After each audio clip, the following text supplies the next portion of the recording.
looks like an incredibly nice day.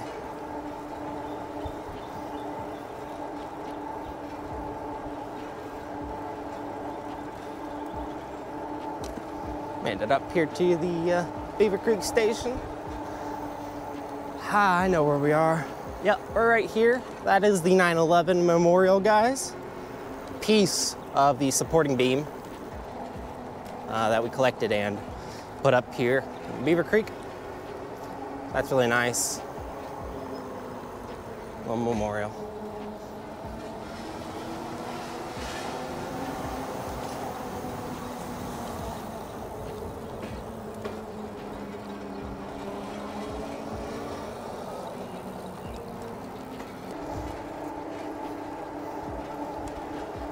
This is a nice bike, guys.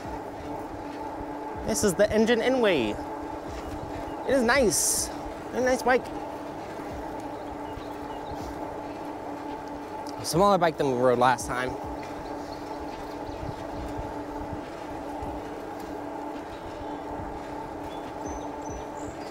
Much easier to ride too.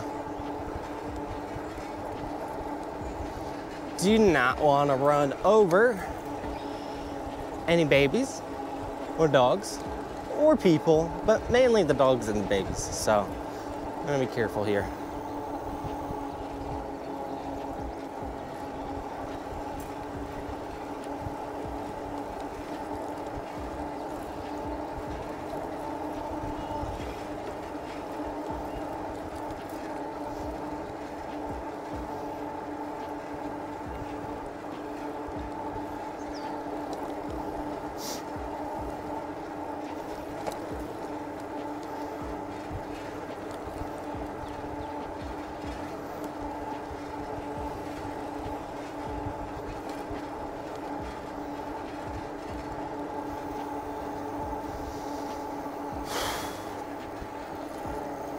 And it really is nice just having the throttle for when you don't want to pedal. Like when you're just tired of pedaling, getting exhausted. Boom, throttle. I mean, just what a nice feature.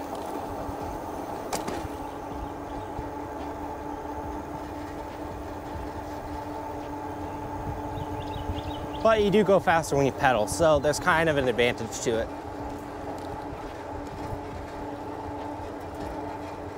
I wonder what that sign used to say.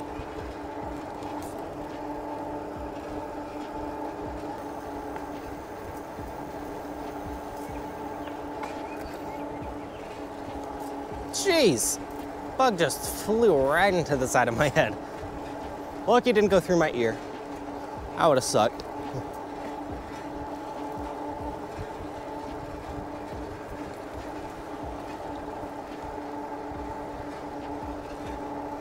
It's cool seeing these old abandoned farm buildings. I mean, I guess that's not really abandoned, it's just kind of decrepit. It's old, man, that is an old building. It's kind of sick though, I won't lie. I will not lie. Somebody left their pair of sunglasses right there. Somebody lost their glasses. Looks like it. Wow. That sucks. They're probably looking for those, isn't they? Yep. I guess I will talk about this bike real quick then. This bike, the Engine Engwe, it's nice because it's a smaller bike than I rode last time. I really like not only just how easier it is to handle a smaller bike like this, but I also like how it still accompanies a larger tire set. So even though you got a smaller bike, it's not only easier to handle, but it can still go more off-roading and through grass and stuff like that, and more difficult terrain than just typical pavement. And that's definitely a big upside compared to that one bike that I tried before, which had just pretty much typical bike tires. So I really like how it still has the thick tires. You know, the accelerate isn't quite as good as the bike he's riding on now, the Anioki. But that is okay because I gotta say, the acceleration on this bike still feels nice. It still feels responsive. Again, this is somebody who's been on one bike ride. I've had one other ride on e-bikes. So do not take anything from my word as if I'm an expert or somebody who is like a connoisseur in this stuff, who's been just riding his e-bikes for so long. This is straight from the mouth of somebody who just does not know his stuff. So just as somebody who does not know his stuff, to me at least, it still feels responsive. The Accelerate feels responsive. Dan says it isn't as responsive. I'll take his word for it, he knows more. But I'm just saying, as from my personal experience, it still feels nice. It still accelerates pretty good. And it feels, it just rides nice too. It feels smooth, even with the bumper rattling, because our bumper's rattling for some reason, but it still feels nice, it still feels smooth, and I'm not sure how much this bike typically costs, but I assume it's pretty pricey. Usually the bikes I've seen are at least more than $1,000, you know. So I'm gonna go ahead and take a guess that this is probably around $1,500 to $2,000. But you know what? It feels good. It feels premium. Like I know, because I have ridden a bike before that it felt nice, but it didn't feel premium, you know? And this feels premium. This does feel premium. I can say that much about this bike. It feels nice, it feels good, it feels responsive. I'm enjoying it. I'm gonna ride that bike next to Anioki, so please excuse me for any like name discrepancies, because I probably do get some of these names really wrong sometimes, because again, I'm not informed. But well, I guess I am informed, I just don't know. A big fat groundhog over there.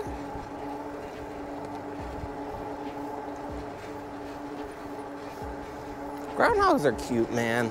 They're some of the cutest little critters. Just big fat rodents.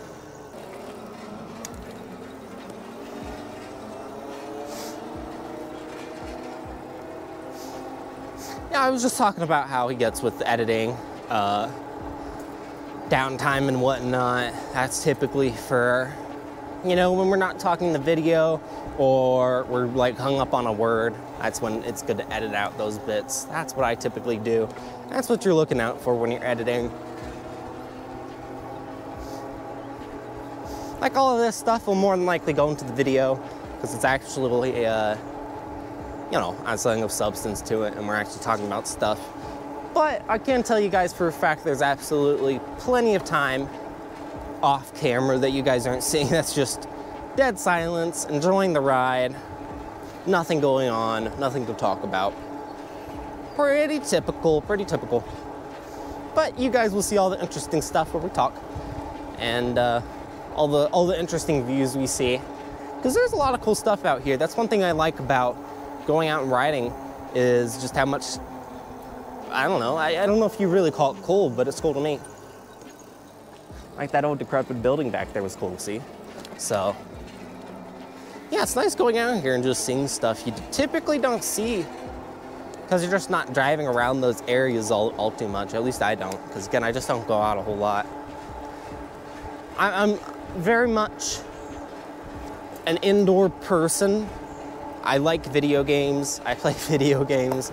I'm a huge film nerd, you know, so I don't get as much out as much as I should and as much as I want, which this is why I've been going on rides recently and why I want to go on more rides, because I just think it's really good for me to get out and be out not only in nature, but also just exercising and getting some sun on my skin and, yeah, have a good time. Have a good time with my grandpa. Spend some time with him that I typically don't get to.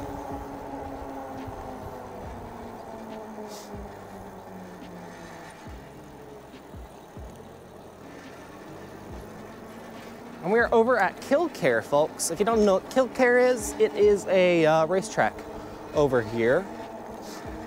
in Dayton, or I guess technically it would be Beaver Creek. Over here in Beaver Creek, we have Killcare, and they hold races on this track over here, which I could have got a better angle for you guys to show it all. I might get a little bit of I might get some footage later. But yeah, it's right next to us here on the left, and yeah, they do races. I don't know how often. I haven't attended one, but I really wanted to. But they not only do races, but you can also take your car here and just do free driving. Like, I mean, if you want to do, I'm guessing they probably don't let you do donuts. But if you want to just take your car and go as fast as you've always wanted to, I believe that's pretty much the point of this place, is you can just take your car, pay your money, as long as they aren't using the track that day, and you just gotta go driving on the racetrack, have a good time. Want to do that, but you know, my car admittedly is pretty nice for a first car. It was like a 2014 Nissan Altima. Like, it's nothing special, but it is nice. And I don't want to ruin the car that my parents got for me, that I most definitely shouldn't ruin. So, yeah, I'm not sure how much, like how common it is in the States, but we have kind of like, in Ohio at least, I see quite a bit of wetlands. Like protected like wetlands and reservoirs, water and stuff, and yeah, you guys should have just heard with Dan what he explained. More on the smaller bikes, I believe he said 20-inch bikes. So they're lower to the ground, they are smaller, easier to control like I said earlier. But they do have the fat 4-inch tires, so that is very cool. I very much enjoy that. Because again, they can just go off-road, like through grass, through gravel, that type of stuff, dirt roads. So I really enjoy that accessibility that the fat tires allow. That you typically don't see on normal tires. It's just a very nice, because that was really one of the biggest like headaches for me when I used to ride like normal bikes when I was younger. Was just like, I wanted to go everywhere with my bike, you know? And having the small, thin little baby tires that, you know, all typical bikes have, it was really annoying just not being able to ride through literally anywhere but pavement or asphalt. So it's very nice having this tire that I could literally just go off grass like this and, I mean, pretty much maintain the same speed. You know what I mean? So it's like, you're gonna lose a little bit of speed, but you can still ride pretty efficiently on the grass. Which again, if we get the audio from those videos from a few days ago, you'll actually see we rode through the grass quite a bit, down a hill and everything, so yeah, it's nice. See, it's like spots like that, like I always wonder to myself, like, how long has it been since somebody's just like hung out down there? I'm sure it hasn't been like too long, because this is a public trail, but still, I always think, who goes down there? Who does stuff down there? Just these random spots in the forest. We're just about at the halfway checkpoint here. We're about to come up on it. And that's when we're gonna switch bikes. I'm gonna switch over to the Aniogi. He's gonna change over here to the Engine Engwe. And yeah, I'm really excited to try that bike because I've heard Dan say nothing but good things about the bike. So I am excited to try that one. But yeah, we're about to come up on this halfway point, and then we're gonna make our way back another 15 miles. And hopefully, yeah, that should make for pretty good content for you folks. Not sure what this guy's doing. He's just standing there, hanging out.